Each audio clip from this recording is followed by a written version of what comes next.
निर्मला सीतारमण वित्त मंत्री,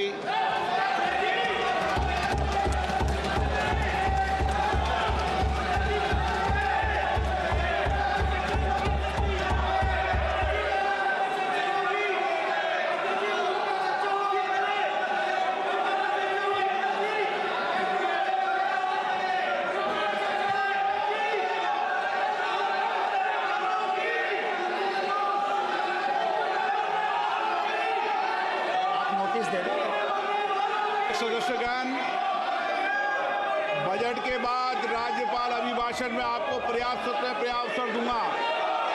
मेरा आपसे निवेदन है, नहीं माननीय अखिलेश जी, आपने संसद की मर्यादा को आप बना के रखें। कभी बजट भाषण के अंदर इस तरीके का नहीं हुआ, ये उचित नहीं है, ये उचित नहीं है। अखिलेश जी प्लीज, मैं आपको मौका दूंगा राज्यपाल अभिभाषण पे, प्लीज। नो, ये तरीका ठीक नहीं है। No,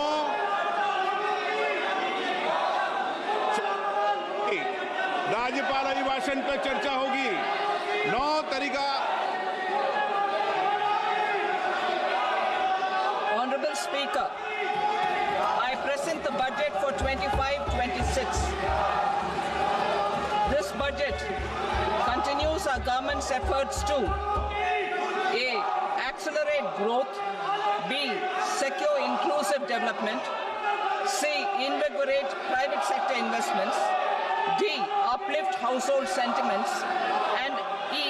Enhance spending power of India's rising middle class.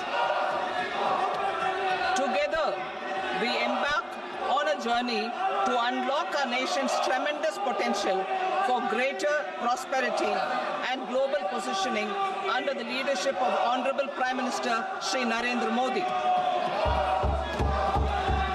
As we complete the first quarter of the 21st century, continuing geopolitical headwinds suggest lower global economic growth over the medium term.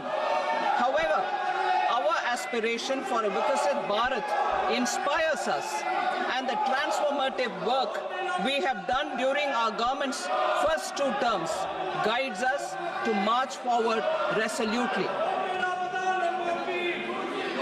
Our economy is the fastest growing among all major economies. Our development track record for the past 10 years and structural reforms have drawn global attention. Confidence in India's capability and potential has only grown in this period. We see the next 5 years as a unique opportunity to realize Sabka Vikas, stimulating balanced growth of all regions. The great Telugu poet and playwright Gurujada Appa Rao had said, "Deshamante matti kadoy, deshamante manushuloy," meaning a country is not just its soil, a country is its people. In line with this, for us, Vikasit Bharat encompasses zero poverty, 100% quality good school education, access to high quality, affordable and comprehensive health care, 100% skilled labor with meaningful employment, 70% women in economic activities, and farmers making our country the food basket of the world. In this budget, the proposed development measures span 10 broad areas, focusing on Garib, youth, Annadata, and Nari, spurring agricultural growth and productivity, building rural prosperity and resilience, taking everyone together on an inclusive growth path, boosting manufacturing and furthering Make in India, supporting MSMEs, enabling employment-led development, investing in people, economy, and innovation, securing energy supplies, promoting exports, and nurturing innovation. For this journey of development, our 4 powerful engines are agriculture, MSME, investments, and exports. The fuel, our reforms. Our guiding spirit, inclusivity, and the destination, Vikasit Bharat.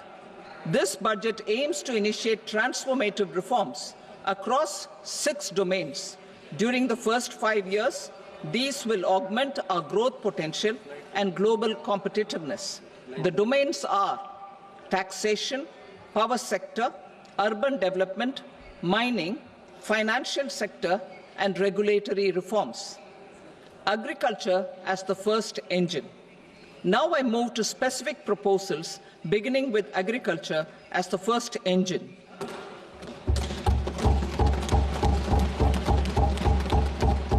Prime Minister Dhan Dhanya Krishi Yojana, Developing Agri-Districts Program. Motivated by the success of the Aspirational District Program, our government will undertake a Prime Minister Dhan Dhanya Krishi Yojana in partnership with states. Through the convergence of existing schemes and specialized measures, the program will cover 100 districts with low productivity, moderate crop intensity, and below average credit parameters. It aims to 1. Enhance agricultural productivity, 2. Adopt crop diversification and sustainable agricultural practices, 3. Augment post-harvest storage at the panchayat and block level, 4. Improve irrigation facilities, and 5. Facilitate availability of long-term and short-term credit. This program is likely to help 1.7 crore farmers. Building rural prosperity and resilience. A comprehensive multi-sectoral rural prosperity and resilience program will be launched in partnership with the states. This will address underemployment in agriculture through skilling, investment, technology, and invigorating the rural economy. The goal is to generate ample opportunities in rural areas so that migration is an option but not a necessity. The program will focus on rural women, young farmers, rural youth, marginal and small farmers, and landless families. The details are in Annexure A. Domestic best practices will be incorporated, and appropriate technical and financial assistance will be sought from multilateral development banks. In Phase 1, 100 developing agri-districts will be covered. Atmanirbharta in pulses. Our government is implementing the National Mission for Edible Oilseed for achieving Atmanirbharta in edible oils. Our farmers have the capability to grow enough for our needs and more. 10 years ago, we made concerted efforts and succeeded in achieving near self-sufficiency in pulses. Farmers responded to the need by increasing the cultivated area by 50%, and government arranged for procurement and remunerative prices. Since then, with rising incomes and better affordability, our consumption of pulses has increased significantly. Our government will now launch a 6-year mission for Atmanirbharta in pulses with a special focus on Tuar, Urad, and Masoor. Details are in Annexure B. Central agencies such as NAFED and NCCF will be ready to procure these 3 pulses as much as offered during the next 4 years from farmers who register with these agencies and enter into agreements. Comprehensive program for vegetables and fruits. It is encouraging that our people are increasingly becoming aware of their nutritional needs. It is a sign of a society becoming healthier. With rising income levels, the consumption of vegetables, fruits, and Shri Anna is increasing significantly. A comprehensive program to promote production, efficient supplies, processing, and remunerative prices for farmers will be launched in partnership with the states. Appropriate institutional mechanisms for implementation and participation of farmer producer organizations and cooperatives will be set up. Makhana Board in Bihar. For this, there is a special opportunity for the people of Bihar. A Makhana Board will be established in the state to improve production, processing, value addition, and marketing of makhana. The people engaged in these activities will be organized into FPOs. The board will provide hand-holding and training support to makhana farmers and will also work to ensure they receive the benefits of all relevant government schemes. A national mission on high-yielding seeds will be launched, aimed at 1. Strengthening research ecosystem, 2. Targeted development and propagation of seeds with high yield, pest resistance, and climate resilience, and 3. Commercial availability of more than 100 seed varieties released since July 2024. India ranks second largest globally in fish production and aquaculture. Seafood exports are valued at 60,000 crore rupees. To unlock the untapped potential of the marine sector, our government will bring in an enabling framework for sustainable harnessing of fisheries from Indian exclusive economic zone and high seas, with a special focus on the Andaman and Nicobar and Lakshadweep Islands. For the benefit of lakhs of cotton growing farmers, I am pleased to announce a mission for cotton productivity. This 5-year mission will facilitate significant improvements in productivity and sustainability of cotton farming and promote extra long staple cotton varieties. The best of science and technology support will be provided to farmers. Aligned with our integrated 5F vision for the textile sector, this will help in increasing incomes of the farmers and ensure a steady supply of quality cotton for rejuvenating India's traditional textile sector. Kisan credit cards facilitate short-term loans for 7.7 crore farmers, fishermen, and dairy farmers. The loan limit under modified interest subvention scheme will be enhanced from 3 lakh rupees to 5 lakh rupees for loans taken through the KCC. For Atmanirbharta in urea production, our government had reopened 3 dormant urea plants in the eastern region. To further augment urea supply, a plant with annual capacity of 12.7 lakh metric tons will be set up at Namrup in Assam.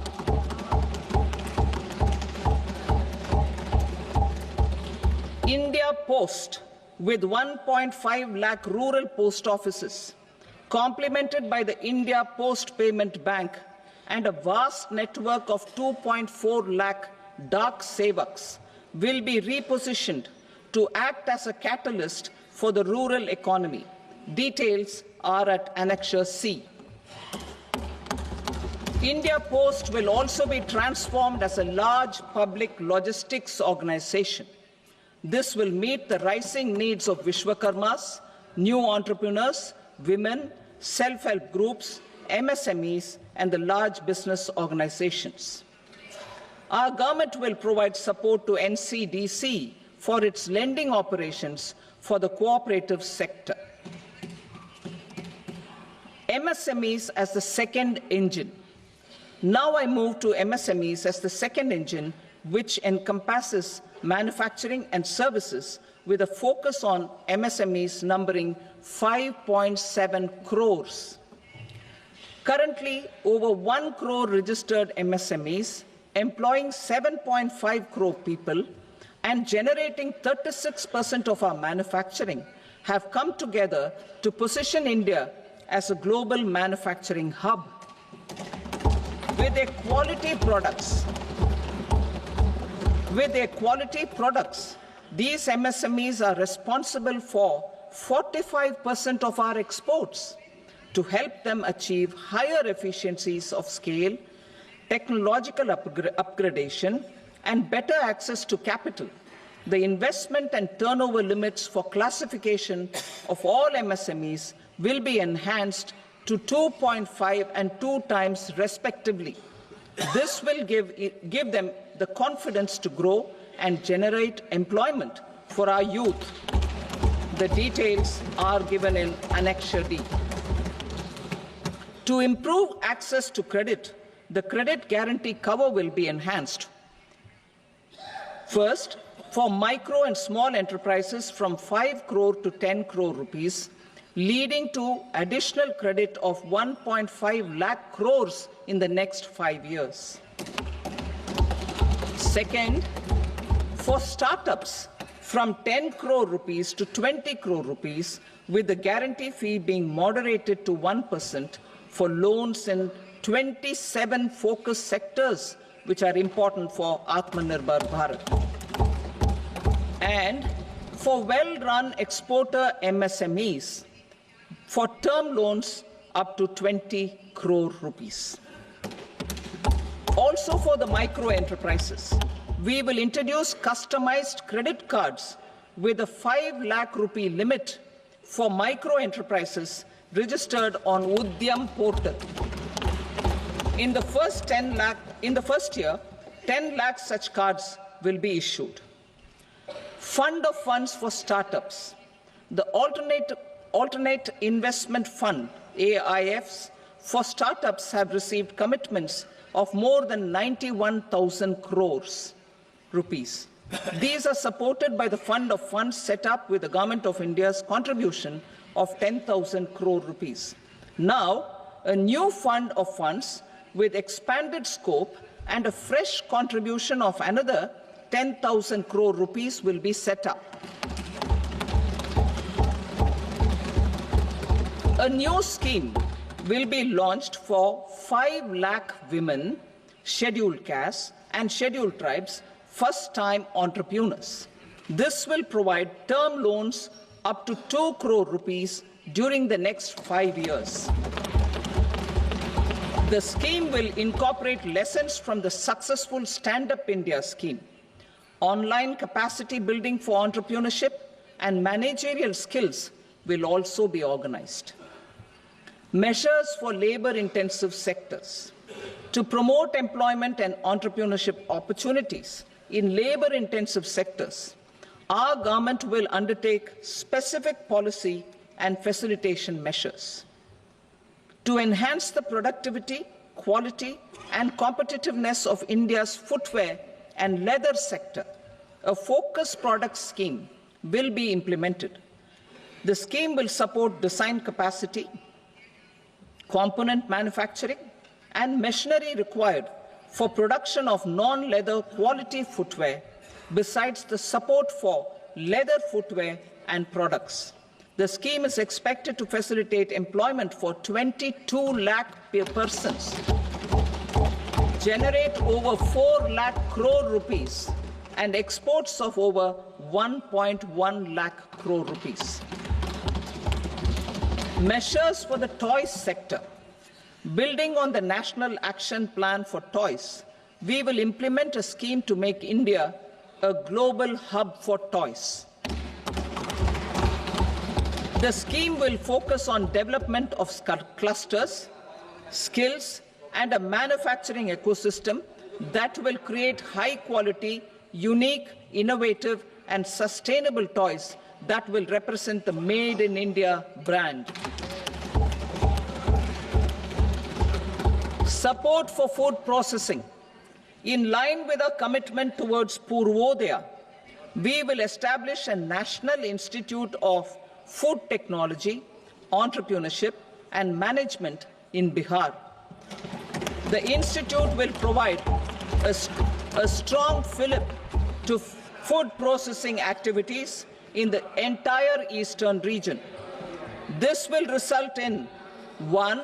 Enhanced income for the farmers through value addition to their produce, and 2. Skilling entrepreneurship and employment opportunities for the youth. Manufacturing mission, furthering Make in India.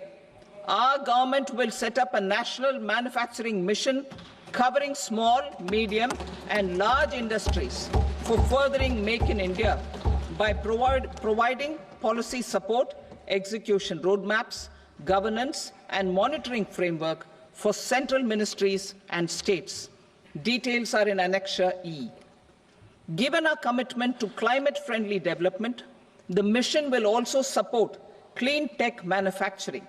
This will aim to improve domestic value addition and build our ecosystem for solar PV cells, EV batteries, motors and controllers, electrolyzers, wind turbines, very high voltage transmission equipment and grid-scale batteries. Investment as the third engine. Now I move to investment as the third engine, which encompasses investing in people, investing in the economy, and investing in innovation. Investing in people. Saksham Anganwadi and Poshan 2.0.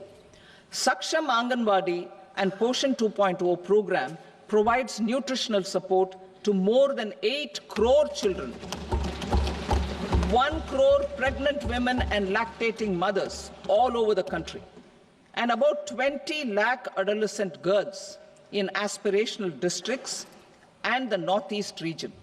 The cost norms for these nutritional support will be enhanced appropriately. Atal Tinkering Labs. 50,000 Atal Tinkering Labs will be set up in government schools in the next 5 years to cultivate the spirit of curiosity and innovation and foster a scientific temper among young minds. Broadband connectivity to government secondary schools and PHCs. Broadband connectivity will be provided to all government secondary schools and primary health centers in rural areas under the BharatNet project. Bharatiya Bhasha Pustak Scheme. We propose to implement a Bharatiya Bhasha Pustak scheme to provide digital form Indian language books for schools and for higher education. This aims to help students understand their subjects better and in their language. National Centers of Excellence for Skilling.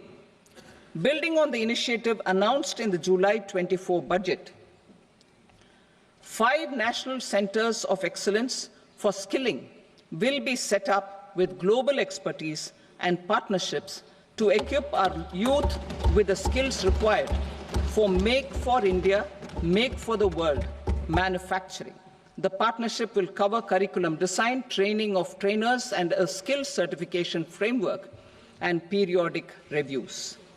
Expansion of capacity in IITs. Total number of students in 23 IITs has increased 100% from 65,000 to 1.35 lakh in the past 10 years.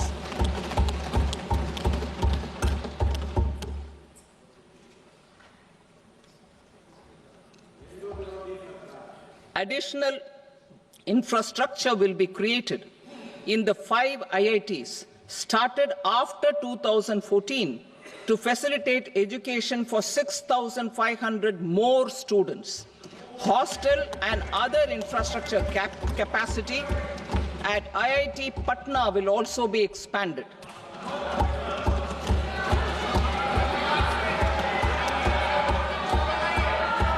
Center of Excellence.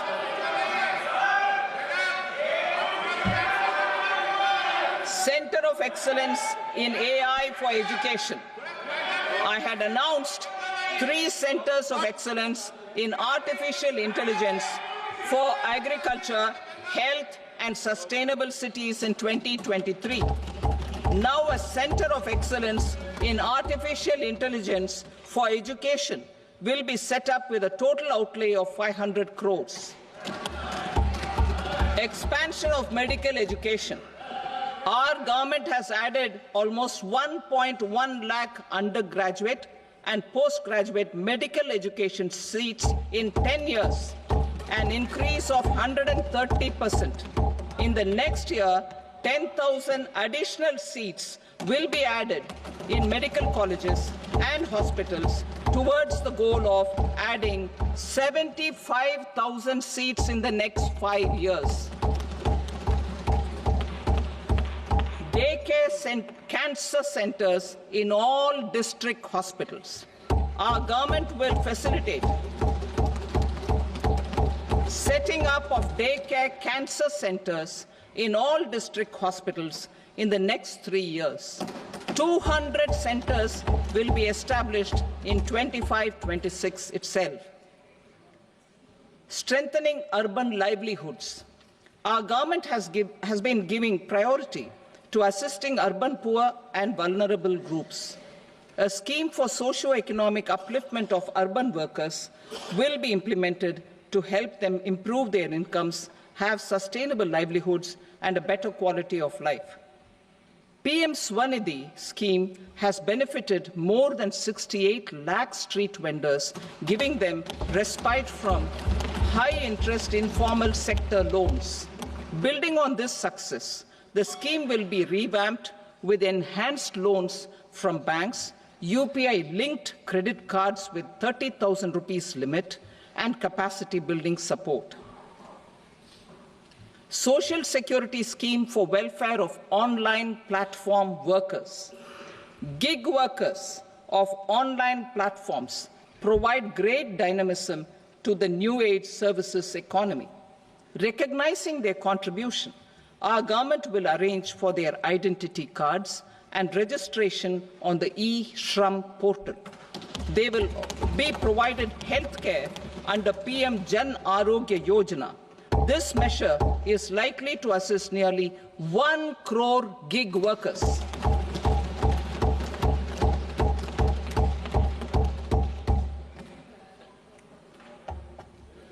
Investing in the economy. Public-private partnership in infrastructure.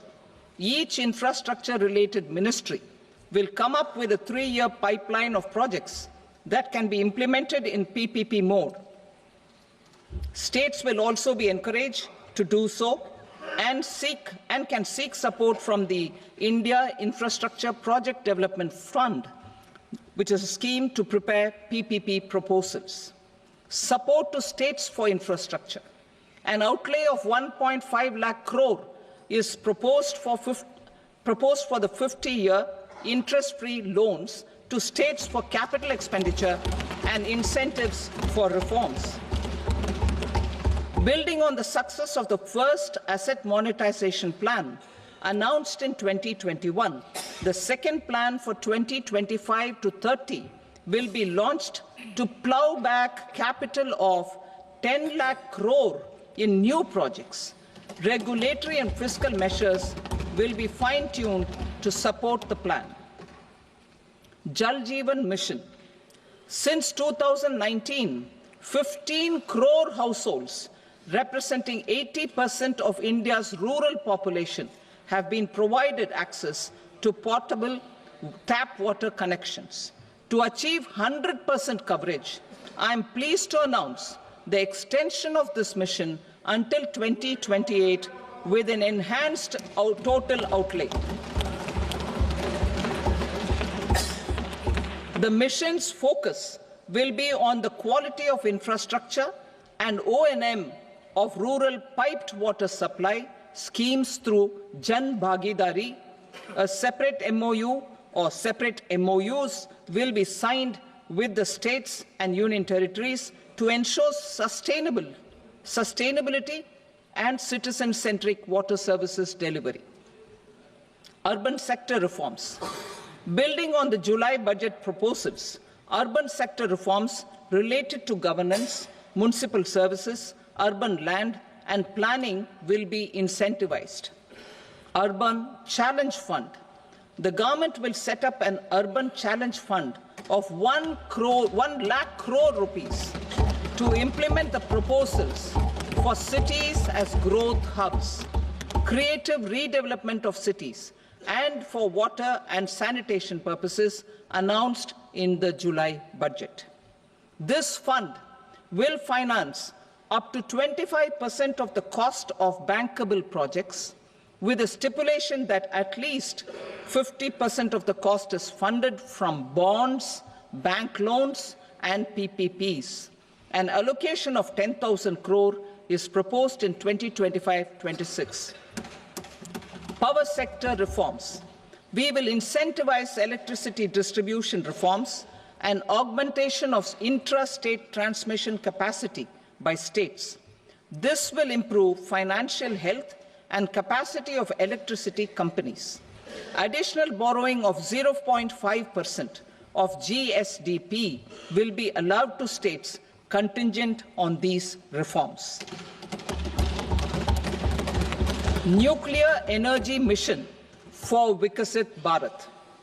Development of at least 100 gigawatt of nuclear energy by 2047 is essential for our energy transition efforts. For an active partnership with the private sector towards this goal, amendments to the Atomic Energy Act and the Civil Liability for Nuclear Damage Act will be taken up. A nuclear energy mission for research and development of small modular reactors with an outlay of 20,000 crore will be set up. At least 5 indigenously developed small modular reactors will be operationalized by 2033. Shipbuilding.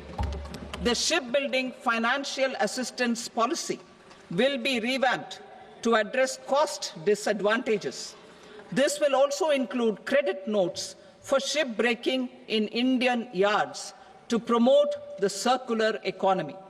Large ships above a specified size will be included in the infrastructure harmonized master list.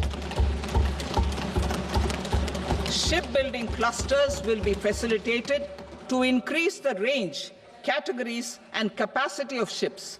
This will include additional infrastructure, facilities, skilling, and technology to develop the entire ecosystem.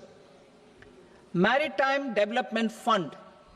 For long-term financing for the maritime industry, a Maritime Development Fund with a corpus of 25,000 crore rupees will be set up. This will be for distributed support and promoting competition. This will have up to 49% contribution by the government, and the balance will be mobilized from ports and from private sector. UDAN regional connectivity schemes. UDAN has enabled 1.5 crore middle-class people to meet their aspirations for speedier travel. The scheme has connected 88 airports, and operationalized 619 routes. Inspired by that success, a modified UDAN scheme will be launched to enhance regional connectivity to 120 new destinations and carry 4 crore passengers in the next 10 years. 4 crore additional passengers in the next 10 years. The scheme will also support helipads and smaller airports in hilly, aspirational, and northeast regional districts. Greenfield airports will be facilitated in Bihar to meet the future needs of the state. These will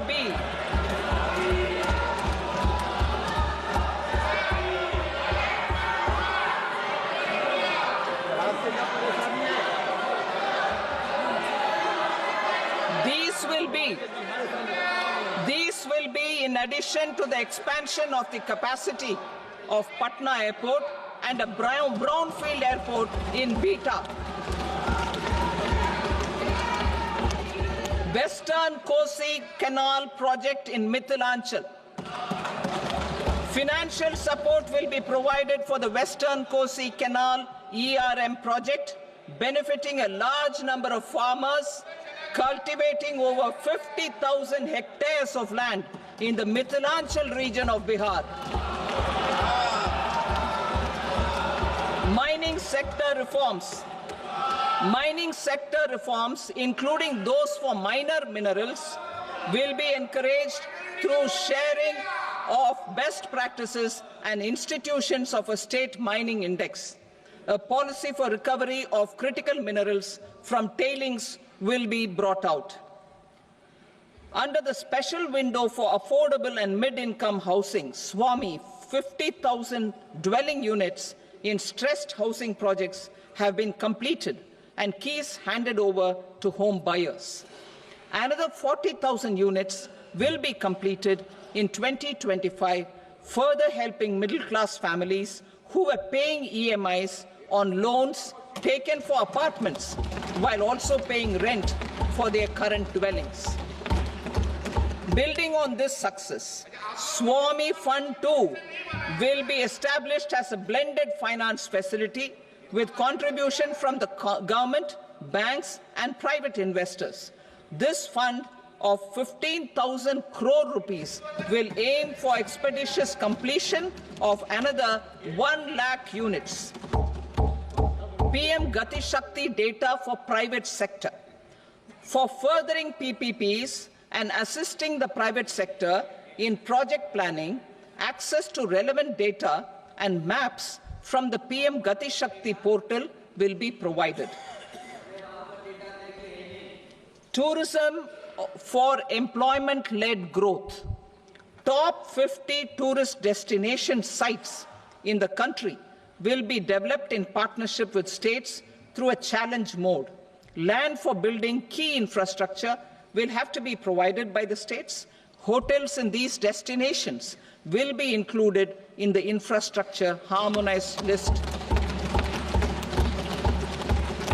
The following measures will be taken for facilitating employment-led growth. Organizing intensive skill development programs for our youth, including in institutes of hospitality management. Providing mudra loans for homestays. Improving ease of travel and connectivity to tourist destinations. Providing performance-linked incentives to states for effective destination management, including tourist amenities, cleanliness, and marketing efforts, and introducing streamlined e-visa facilities along with visa fee waivers for certain tourist groups.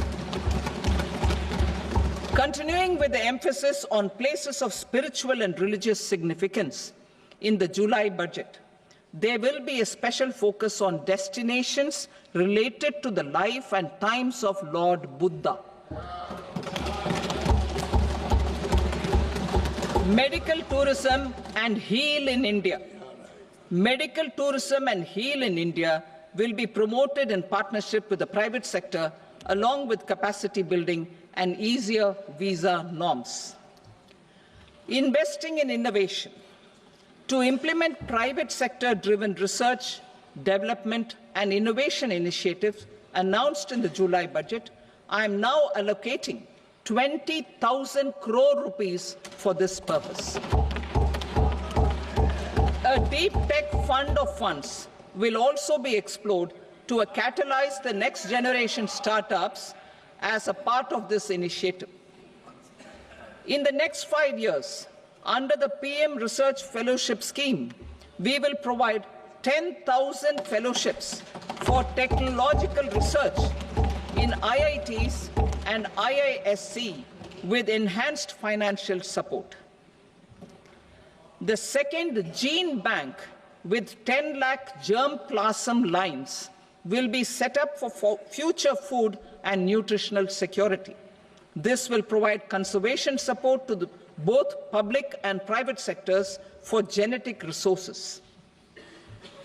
We will start a national geospatial mission to develop foundational geospatial infrastructure and data. Using PM Gati Shakti, this mission will facilitate modernization of land records, urban planning, and design of infrastructure projects.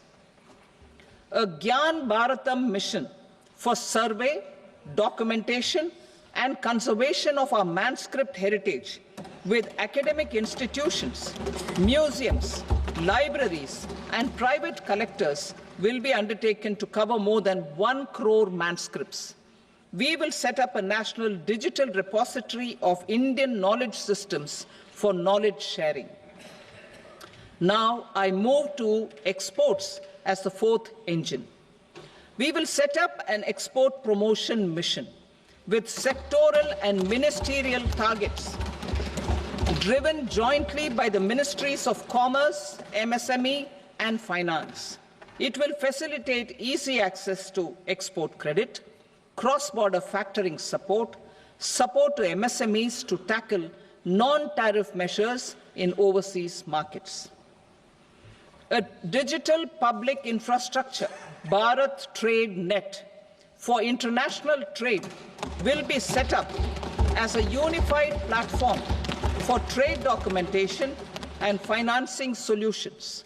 This will complement the Unified Logistics Interface platform. The BTN will be aligned with international practices. Support will be provided to develop domestic manufacturing capacities for our economy's integration with global supply chains. Sectors will be identified based on objective criteria. Facilitation groups with participation of senior officers and industry representatives will be formed for select products and supply chains. Through this, there are huge opportunities related to Industry 4.0, which needs high skills and talent. Our youth have both. Our government will support the domestic electronic equipment industry to leverage this opportunity for the benefit of our youth. A national framework will be formulated as guidance to states for promoting global capability centers in emerging Tier 2 cities. This will suggest measures for enhancing availability of talent and infrastructure, building bylaw reforms, and mechanisms for collaboration with industry. Our government will facilitate upgradation of infrastructure and warehousing for air cargo, including high-value perishable horticultural produce. Cargo screening and customs protocol will be streamlined and made user-friendly. Reforms as the fuel. Over the past 10 years, our government has implemented several reforms for convenience of taxpayers, such as faceless assessment, 2, taxpayer charter, 3, faster returns, 4, almost 99% returns being on self-assessment, and 5, Vivad Se Vishwas scheme.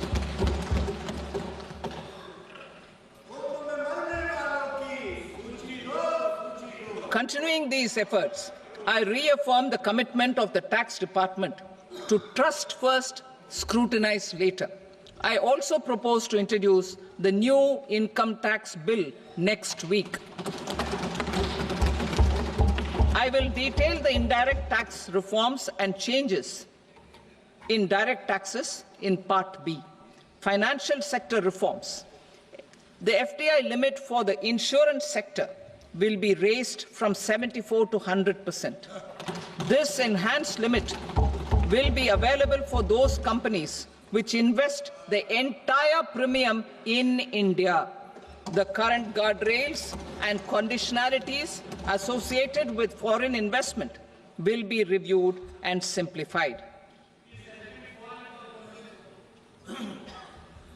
The services of India Post Payment Bank will be deepened and expanded in rural areas. NABFID will set up a partial credit enhancement facility for corporate bonds for infrastructure. Public sector banks will develop Grameen Credit Score framework to serve the credit needs of SHG members and people in rural areas. A forum for regulatory coordination and development of pension products will be set up. To implement the earlier announcement on simplifying the KYC processes, the revamped Central KYC Registry will be rolled out in 2025. We will also implement a streamlined system for periodic updating. Requirements and procedures for speedy approval of company mergers will be rationalized. The scope for fast-track mergers will also be widened and the process made simpler. As proposed in the interim budget, we signed bilateral investment treaties with 2 countries in 2024 to encourage sustained foreign investment, and in the spirit of First Develop India, the current model BIT will be revamped and made more investor-friendly. In the last 10 years, in several aspects, including financial and non-financial, our government has demonstrated a steadfast commitment to ease of doing business. We are determined to ensure that our regulations must keep up with technological innovations and global policy developments. A light-touch regulatory framework based on principles and trust will unleash productivity and employment. Through this framework, we will update regulations that were made under old laws. To develop this modern, flexible, people-friendly, and trust-based regulatory framework appropriate for the 21st century, I propose 4 specific measures. A high-level committee for regulatory reforms will be set up for a review of all non-financial sector regulations, certifications, licenses, and permissions. The committee will be expected to make recommendations within a year. The objective is to strengthen trust-based economic governance and take transformational measures to enhance ease of doing business, especially in matters of inspection and compliances. States will be encouraged to join in this endeavour. An investment friendliness index of states will be launched in 2025 to further the spirit of competitive, cooperative federalism. Under the Financial Stability and Development Council, a mechanism will be set up to evaluate impact of the current financial regulations and subsidiary instructions. It will also formulate a framework to enhance their responsiveness and development of the financial sector. In the Jan Vishwas Act 2023, more than 180 legal provisions were decriminalized. Our government will now bring up the Jan Vishwas Bill 2.0 to decriminalize more than 100 provisions in various laws. I now move to fiscal policy. In the July budget, I had committed to staying the course for fiscal consolidation. Our endeavour will be to keep the fiscal deficit each year such that central government debt remains on a declining path as a percentage of the GDP. The roadmap for the next 6 years has been detailed in the FRBM statement. Revised estimates for 2024-25. The revised estimate of the total receipts other than borrowings is 31.47 lakh crore rupees, of which the net tax receipts are 25.57 lakh crore rupees. The revised estimate of the total expenditure is 47.16 lakh crore rupees, of which the capital expenditure is about 10.18 lakh crore rupees. The revised estimate of the fiscal deficit is 4.8% of the GDP. Budget estimates for 25-26. Coming to 25-26, the total receipts other than borrowings and total expenditure are estimated at 34.96 lakh crore rupees and 50.65 lakh crore rupees respectively. The net tax receipts are estimated at 28.37 lakh crore rupees. The fiscal deficit is estimated to be 4.4% of GDP. To finance the fiscal deficit, the net market borrowings from dated securities are estimated at 11.54 lakh crore. The balance financing is expected to come from small savings and other sources. The gross market borrowings are estimated at 14.82 lakh crore rupees.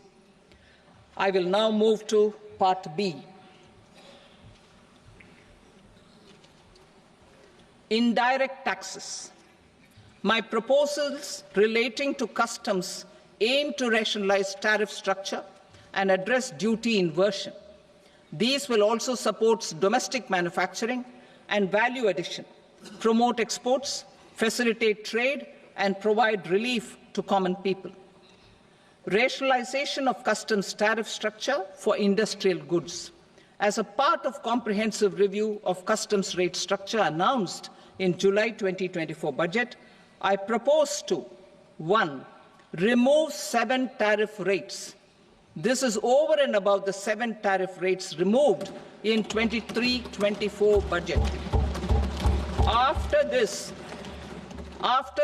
there will be only 8 remaining tariff rates, including 0 rate. 2.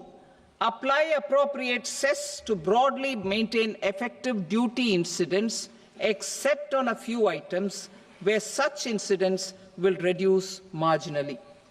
3. Levy not more than 1 cess or surcharge. Therefore, I propose to exempt social welfare surcharge on 82 tariff lines that are subject to a cess. I shall now take up sector-specific proposals. To provide relief to patients, particularly those suffering from cancer, rare diseases, and other severe chronic diseases, I propose to add 36 life-saving drugs and medicines to the list of medicines fully exempted from basic custom duty.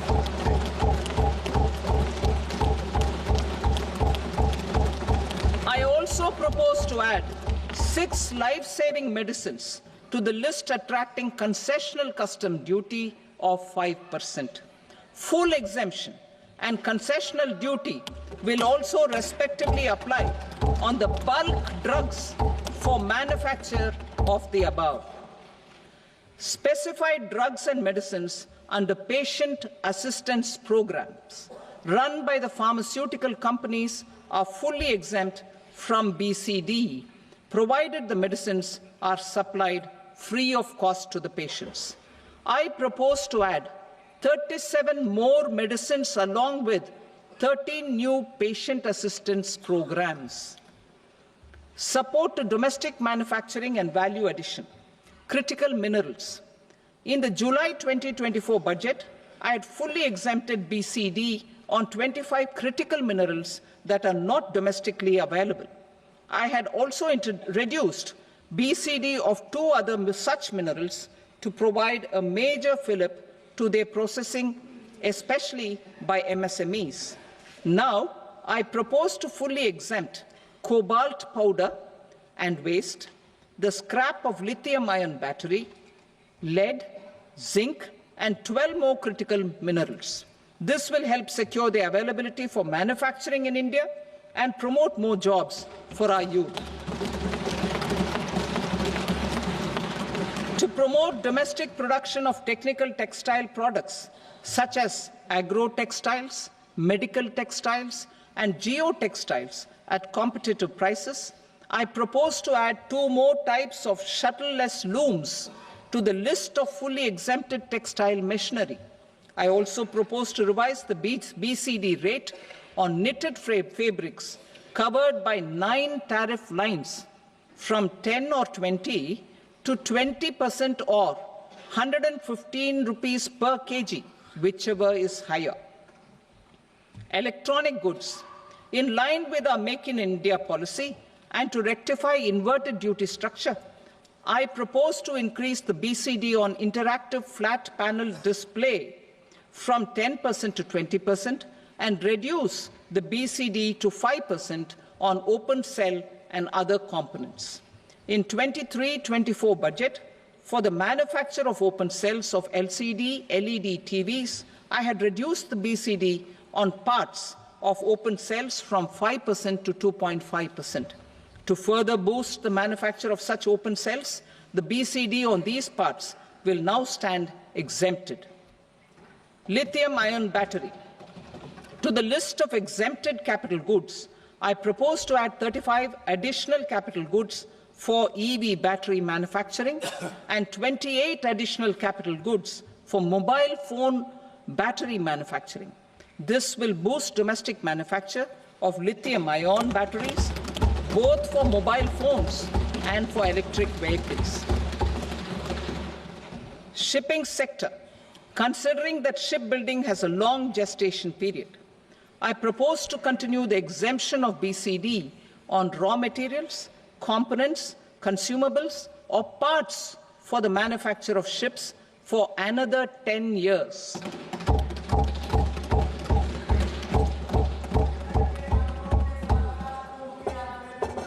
I also propose the same dispensation for shipbreaking to make it more competitive. Telecommunication.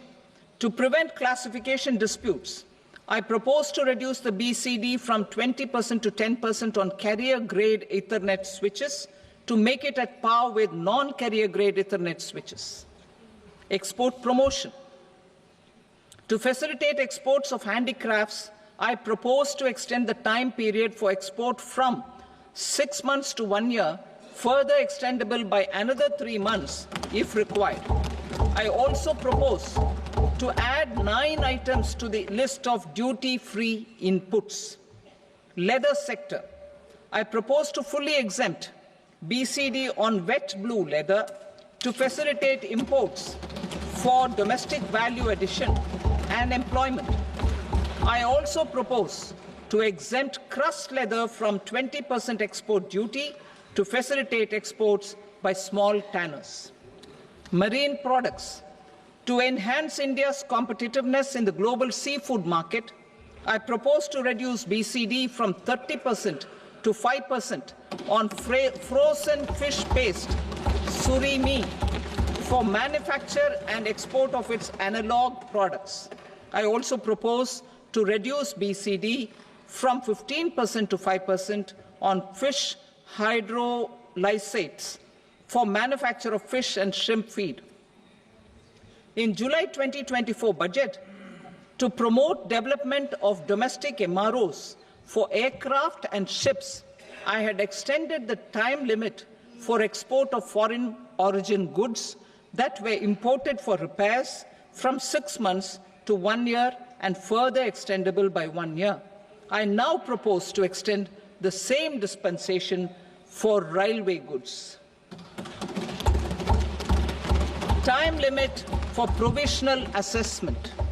Presently, the Customs Act 1962 does not provide any time limit to finalize provisional assessments, leading to uncertainty and cost to trade. As a measure of promoting ease of doing business, I propose to fix a time limit of 2 years, extendable by a year, for finalizing the provisional assessment. I propose to introduce a new provision that will enable importers or exporters, after clearance of goods, to voluntarily declare material facts and pay duty with interest but without penalty. This will incentivize voluntary compliance. However, this will not apply in cases where department has already initiated audit or investigation proceedings. For industry to better plan their imports, I propose to extend the time limit for the end use of imported inputs in the relevant rules from 6 months to 1 year. This will provide operational flexibility in view of cost and uncertainty of supply. Further, such importers will now have to file only quarterly statements instead of a monthly statement.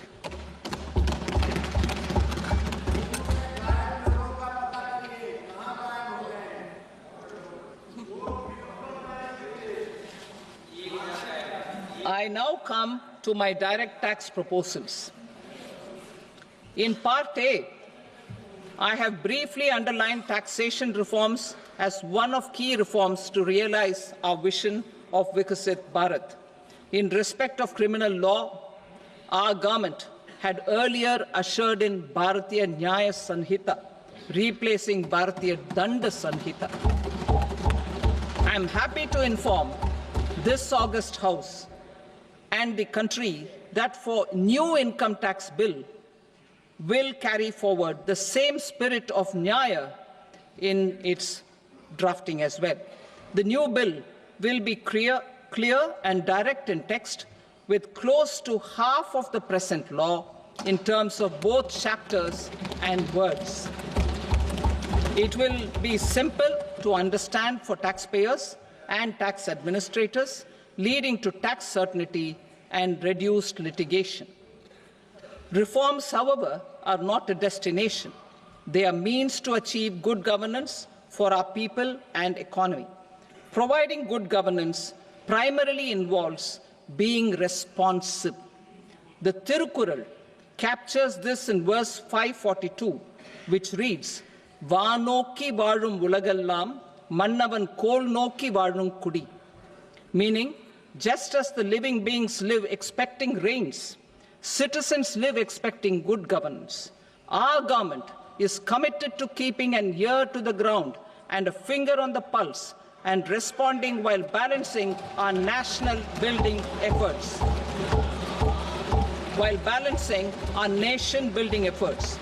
The following measures will detail just how our government will, under the guidance of PM Modi, has taken steps to understand and address. I repeat that sentence, sir. The following measures will detail just how our government, under the guidance of PM Modi, has taken steps to understand and address the needs voiced by our citizens. My tax proposals are guided by this spirit. The objectives of my proposals are as follows. Personal income tax reforms with special focus on middle class. Rationalization of TDS and TCS for easing difficulties. Encouraging voluntary compliance. Reducing compliance burden. Ease of doing business, employment and investment. I will come to my proposal on personal income tax towards the end. TDS and TCS, rationalization for easing difficulties. I propose to rationalize tax deduction at source, TDS, by reducing the number of rates and thresholds above which TDS is deducted. Further, threshold amounts for tax deduction will be increased for better clarity and uniformity. The limit for tax deduction on interest for senior citizens is being doubled from the present 50,000 rupees to 1 lakh rupees. Similarly, the annual limit of 2.40 lakh rupees for TDS on rent is being increased to 6 lakh rupees. This will reduce the number of transactions liable to TDS, thus benefiting small taxpayers receiving small payments. The threshold to collect tax at source, the TCS, on remittances under RBI's liberalized remittance scheme, the LRS, is proposed to be increased from 7 lakh to 10 lakhs. I also propose to remove TCS on remittances for education purposes, where such remittances is out of a loan taken from a specified financial institution. Both TDS and TCS are being applied on any transaction related to sale of goods. To prevent such compliance difficulties, I propose to omit the TCS. I also propose that the provisions of the higher TDS deduction will now apply only in non-PAN cases. In July 2024, the delay for payment of TDS up to the due date of filing statement was decriminalized. I propose to provide the same relaxation to TCS provisions as well. The government under the leadership of Prime Minister Modi believes in Sabka Saath, Sabka Vikas, Sabka Vishwas and Sabka Prayas. In line with this, we brought in updated return facility in 2022 for voluntary compliance by taxpayers who had omitted to report their correct income. Our trust in taxpayers was proved right. Nearly 90 lakh taxpayers voluntarily updated their incomes by paying additional tax. Taking this trust further, I now propose to extend the time limit to file updated returns for any assessment year from the current limit of 2 years to 4 years. I propose to reduce the compliance burden for small charitable trusts and institutions by increasing their period of registration from 5 years to 10 years. It is also proposed that disproportionate consequences do not arise for minor defaults, such as incomplete applications filed by charitable entities. Presently, taxpayers can claim the annual value of self-occupied properties as nil only on the fulfillment of certain conditions. Considering the difficulties faced by taxpayers, it is proposed to allow the benefit of 2 such self-occupied properties without any condition. To streamline the process of transfer pricing and to provide an alternative to yearly examination, I propose to introduce a scheme for determining arm's length price of international transaction for a block period of 3 years. This will be in line with global best practices. With a view to reduce litigation and provide certainty in international taxation, the scope of safe harbor rules is being expanded. A number of senior and very senior citizens have very old national savings schemes accounts. As interest is no longer payable on such accounts, I propose to exempt withdrawals made from NSS by individuals on or after 29th August 2024. I am also proposing to allow similar treatment to NPS Vatsalya accounts as is available to normal NPS accounts subject to overall limits. In my speech in July 2024, I had promised that all processes, including giving effect to appellate orders, shall be digitalized and made paperless over the next 2 years. So I'm happy to announce that digitalization is being made operational now. In July 2024, we brought in the Vivad Se Vishwas scheme to resolve income tax disputes pending in appeal. The scheme has received a great response, with nearly 33,000 taxpayers having availed of the scheme to settle their disputes. I have a few proposals to promote investment and employment. It is proposed to provide a presumptive taxation regime for non-residents who provide services to a resident company that is establishing or operating an electronics manufacturing facility. I further propose to introduce a safe harbor for tax certainty for non-residents who store components for supply to specified electronics manufacturing units. Presently, the tonnage tax scheme is available only to sea-going ships. The benefits of existing tonnage tax scheme are proposed to be extended to inland vessels registered under the Indian Vessels Act 2021 to promote inland water transport in the country. Extension for incorporation of startups. We continue to support the Indian startup ecosystem. I propose to extend the period of incorporation by 5 years to allow the benefit available to startups which are incorporated before 1/4/2030.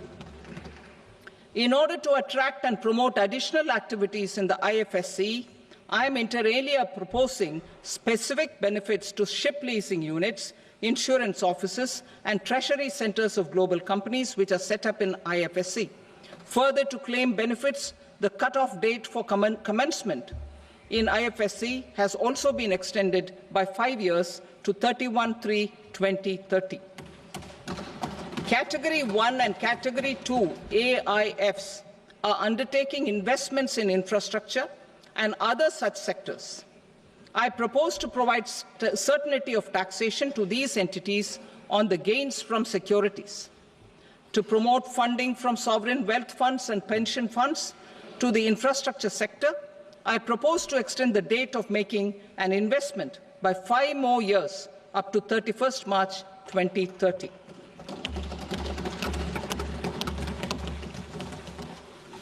Personal income tax reforms with special focus on middle class. Democracy, demography, and demand are the key support pillars in our journey towards Vikasit Bharat. The middle class provides strength for India's growth. This government, under the leadership of Prime Minister Modi, has always believed in the admirable energy and ability of the middle class in nation building. In recognition of their contribution,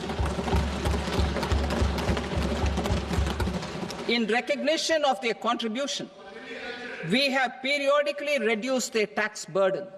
Right after 2014, the nil tax slab was raised to 2.5 lakhs of rupees, which was further raised to 5 lakh rupees in 2019 and to 7 lakh rupees in 2023. This is reflective of our government's trust on the middle-class taxpayers. I am now happy to announce that there will be no income tax payable up to income of 12 lakh rupees.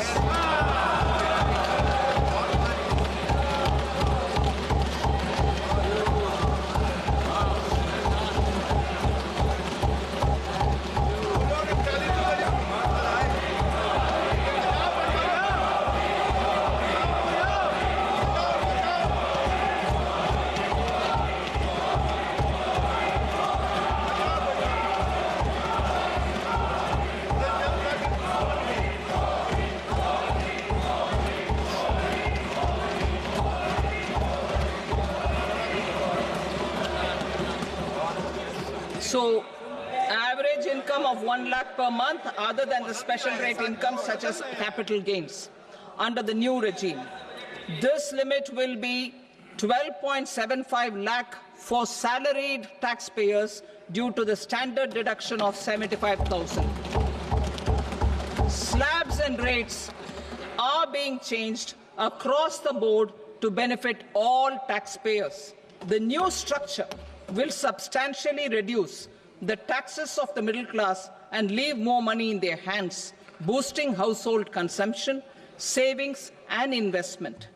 In the new tax regime, I propose to revise tax rate structures as follows: 0 to 4 lakh rupees nil, 4.8 lakh rupees to 4 to 8 lakh rupees 5%, 8 to 12 lakh rupees 10%, 12 to 16 lakh rupees 15%, 16 to 20 lakh rupees 20%, 20 to 24 lakh rupees 25%, and above 24 lakh rupees 30%. To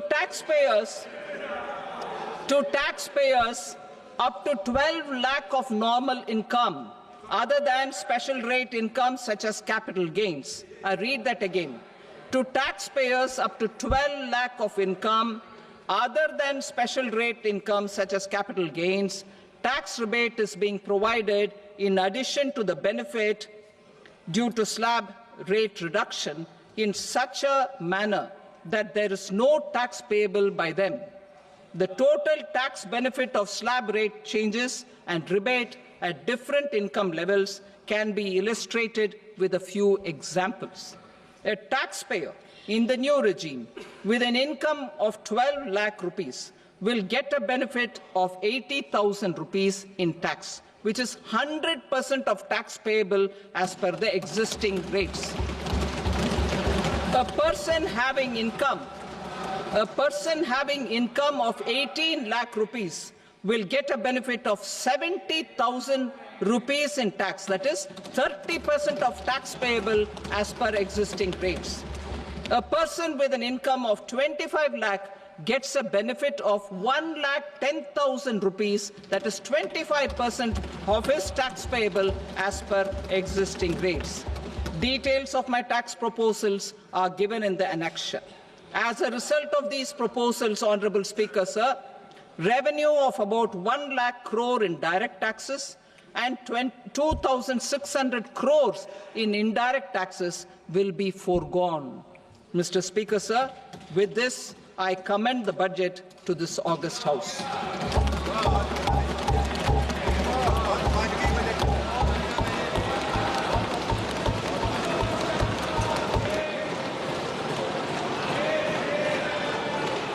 Item number 2, Srimati Nirmala Sitharaman.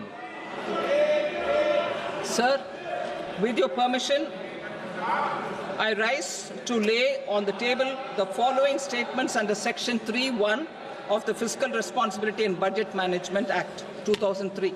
Medium-term fiscal policy cum fiscal policy strategy statement and macroeconomic framework statement.